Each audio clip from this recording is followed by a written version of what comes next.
y con lo que has celebrado y con lo que durante 50 años te revistes, que es no una prenda de honor, la casulla que llevas hoy hermosa no es una prenda de honor, sino es ser revestido de Cristo, cargar con la cruz de Cristo, que vino a servir, vino a ser servido. Celebraste tu primera misa en la parroquia de Lastres, de la cual hoy aquí hay un grupo y más que quisieran haberse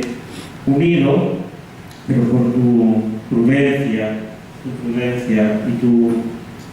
buen hacer has querido que fuese en familia, tranquilo, y te espera, y ahí está la tradición de María Ángeles, a que presidas, si Dios quiere, llegamos todos allá, la fiesta de la Virgen del Buen Suceso en septiembre, y allí ellos también te honrarán. Pero han querido que la parroquia estuviese presente. A lo largo de estos días, muchos han sido los gestos que hemos recogido en la parroquia, en la que celebraste tu primera misa, en la que te vio nacer, en la que también por primera vez predicaste. Pues bien, la parroquia ha querido hacerse presente hoy aquí con esta ofrenda,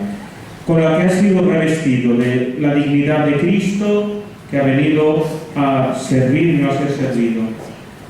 Los que participan en el altar y en la limpieza de la iglesia, en nombre de toda la parroquia de Lastres, te hace entrega pues, de esta casulla que queremos que tengas en tu vida.